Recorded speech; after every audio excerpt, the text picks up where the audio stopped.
Call the Community and Economic Development Committee to order. Roll call, please. Alderman Subak. Alderman Coles. Here. Alderman Winger. Here. Alderman Knipe. Here. Alderman Pyzik. Here. Alderman Wesley. Here. Alderman Shockey. Alderman Talmy. Quorum is present. In the absence of the chairman and the vice chairman, I appoint Alderman Winger as temporary chair of Community and Economic Development Committee tonight. Thank you, Alderman Mr. Mayor. I make a motion to approve a list of minutes December 21st, 2006. Is there a second? Second. On the question? All in favor? Aye. Opposed? Motion carries. Next item on our agenda is an informational update, and it's on our TIF presentation by Kane McKenna and Associates. And the TIF process is something that neighboring communities are using as a potential way to do redevelopment, increase revenues, et cetera. And so Wooddale has decided to take a close look at this as well as a potential option for our community. And with that, we asked Kane McKenna and Associates to do phase one of a TIF study. And what this entails is a TIF eligibility report, which provides an inventory and financial options analysis of the proposed TIF district that the council had outlined for Kane McKenna and Associates to look at. And also, so that's what we're going to discuss tonight, the results of that phase one. And no committee action is needed tonight. This is purely to hear the report, field any questions that we have to develop our understanding of the report, and then at a future time, staff will bring forward a recommendation and we'll have an additional conversation on it. So with that, Phil McKenna is with us tonight, and I'll let you take us through your report. Okay. Thank you, Phil McKenna, President Kane McKenna and Associates. This on? Okay. I thought rather than taking you through every page of a report that still has some notes to be filled in, and we'll fix that up tomorrow on it, I give you sort of the broad outlines of what we did and then some specifics to be filled in. Pursuant to the arrangements that we had with the city, we looked at a somewhat contained area as a potential tax increment finance district or other economic development districts. And as the acting chairman pointed out, TIF districts have been prominent throughout the entire state of Illinois for a good 20 years now. We look at it from two standpoints. One, is it likely to meet eligibility criteria under state law? And then secondly, does it seem to make economic sense in terms of making something happen that's of substance altogether? The area that we looked at was basically Irving Park Road to the north, Potter to the south, River Road, and some of Pine to the east, and Central to the west. There were 56 parcels included, and by parcels, it's just that property tax identification numbers pursuant to the county, 38 buildings. The most recent equalized assessed valuation was $4.9 million of these properties. We took a look with staff based upon everything available conceivably within the city records and a lot of county records as well. Some of these properties we're not sure were annexed 35 years ago, and I'll come back in just a second in terms of the importance of that 35 years ago, and therefore had to do some additional research with the county with respect to that. Okay. The one of the things that is valuable is to have a TIF district that's a so-called conservation area. Conservation area, just statutorily, requires only 3 findings out of 13 rather than 5 findings out of 13. Additionally, conservation area means that more than 50% of the buildings are 35 years of age or older. The very term conservation area obviously is a signal to the development community that you're not looking for huge changes. You're looking for things that are the same character that you want within your community. So that's the first way we looked at it. That's kind of a pass-fail test. If the if less than 50% of the buildings are 35 years of age or older, you can't be conservation area. So in looking up the data on buildings, and some of them obviously were built prior to Wooddale's existence or Wooddale's annexation, we don't have 50% of the buildings in this area that are 35 years of age or older. So we then had to look at it under what's termed the blighted improved criteria. There's 13 criteria. We found evidence, potential evidence, of 7 criteria, and I remind you, only 5 are needed. The factors that we found may be present are deleterious layout and land use. That's really a question of mixtures of industrial, commercial, residential, sort of all mixed together without necessarily a modern day logical order. Excessive land coverage, lack of community planning, and lack of community planning has a lot to do with when the actual buildings were put up, and were they put up under standards of the county or lack of standards of the county, or were they put up under standards based upon the city of Wooddale. Deleterious land use and layout. Obsolescence, and obsolescence really speaks to modern day uses. You typically would find obsolescence with buildings, say, built for industrial in the 60s, because that's not what current industrial serves. Inadequate utilities, and potentially environmental remediation cleanup. After a number of sessions with staff, a number of site visits, what we concluded was we did not feel comfortable at this time that we had sufficient evidence to clearly cite to you that 5 of those factors are present, and this is very important because this is what the TIF statute says, are present to a meaningful extent throughout the entire area. Now, that doesn't mean every particular parcel, but for example, several of the blocks in which we found obsolescence, excessive land coverage, deleterious layout, and land use, which tend to sort of group together, we found those in several blocks, and then a block or 2 over didn't find any of those. And you need to make the finding that each particular factor is contained generally throughout the whole area. When you have something like lack of community planning, by its very nature, you're making a determination that it is throughout the area. There were questions in terms of the utilities and whether or not the utilities needed to be improved.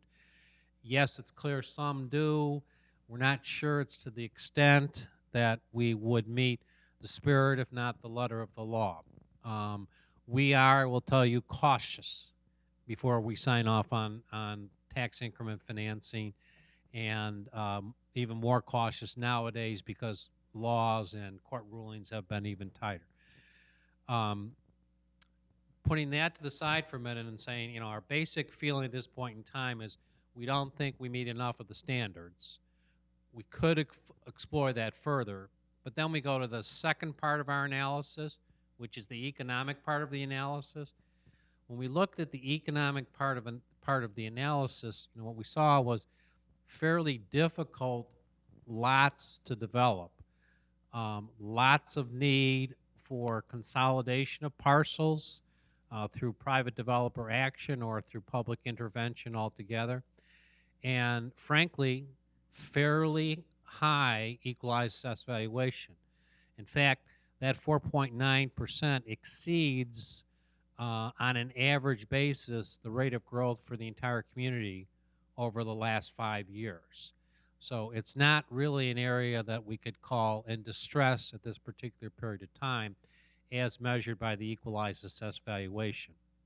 Furthermore, we said, okay, if we had some concept plans, which staff did have, of what might be developed there, and we looked at those concept plans, what potential tax increment at the sort of high end might be produced and over a 23-year period of time, and what's that worth? When we did that financial analysis, we came back and said it's probably somewhere in the range of 10 to 12 million dollars. Now, initially, equalized assessed valuation growth that produces 10 to 12 million dollars, that's today's dollars, sounds pretty good.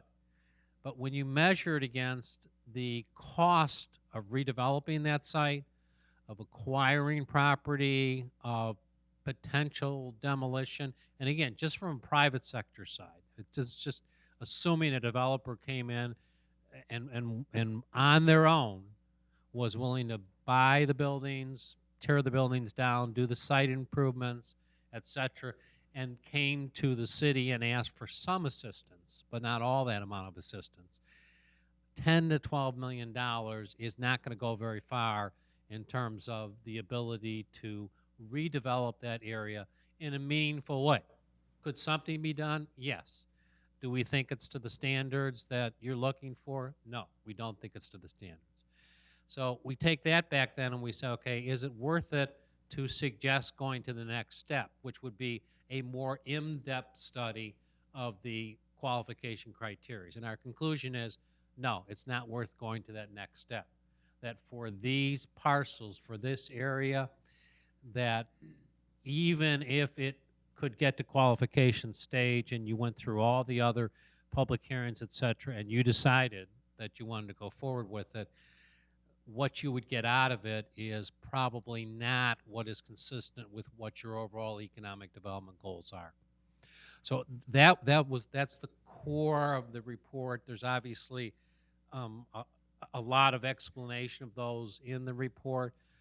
We also talked with Frank and the rest of the staff about the fact that we think that if you're going to pursue tax increment financing or any type of economic development financing in the future, you probably want to look at a larger area where it could have a greater impact altogether. So, Madam Chairman, that's my summary of it. Thank you. And in terms of the equalized assessed values, I'm thinking, you know, if we use this as a learning example, like for example, you said next time we should look at a larger area if we would want to do this again. Another question though, where do we typically see the lower assessed values? Is it perhaps vacant buildings? Is it, you know, like what are the examples where we see a lower assessed value? That's an excellent question, excellent point. Vacant buildings or vacant land, and particularly if the vacant land at one time had a building on that's been demolished, you tend to see it very much with industrial buildings because industrial buildings have fallen in value because of excessive vacancies within the building, or just because they're not necessarily kept up as well as, say, office structures might be. On the other extreme, you tend not to see it with residential, and we also try to avoid inclusion of residential to the extent possible. Obviously, you've got residential mixed in, but residential you don't tend to see much movement in the equalized assessed valuation downward. You always see it upward, but not downward. But industrial, both vacant lots and vacant buildings. And where you also see it is in places, I mean, a gas station is the most obvious, but places where there's environmental contamination, or maybe there's a fear of environmental contamination. Okay, thank you. Any other questions for Mr. McKenna? Alderman Knight? Yeah, you get residential isn't a real good primary or so. But what about when you have like multiple, you have maybe a 12-unit apartment complex and you have a large cluster of them that are becoming deteriorated, probably close to the 35 years or more, where that area could, say, be developed into a senior community. Would that be an area to look into? Would that be worthwhile, or? Yes, as a that would TIF area? definitely be worthwhile looking into. But there also, under the TIF Act since 1999, there are provisions that if you include more than 10 residential units and you intend to permit through use of some TIF funds the potential relocation of any of the residents, then you have to go through a number of extra steps, which include providing for relocation assistance. So in terms of qualification, and we do see a lot of that, particularly sort of in the, what I'll call the inner ring western suburbs, Melrose Park, Bellwood, Broadview areas. And yes, those are things that tend to qualify eligibility-wise for tax increment financing. But we have to also look at the fact that under the TIF law, you need to make sure that you provide extra money for any relocation that's required for residential. And again, that's something that just has occurred since 1999. Thank you. Alderman Wesley. Well, first of all, I'd like to thank you for giving us this presentation because I think it opened our eyes a little bit where we could TIF and where we can't TIF. So I think our next step will probably pick a different area in the city council and look at a different area down the line if we decide TIF. But I mean, I thank you for bringing that to our attention that it's, obviously your report doesn't recommend TIFing this area at all, so, Correct. Thank you. thank you. Any other questions, comments, discussion? Okay, well then that'll conclude our report, and I thank you, Mr. McKenna, for coming and taking us through this. Thank you very much. Could I add Go Bears?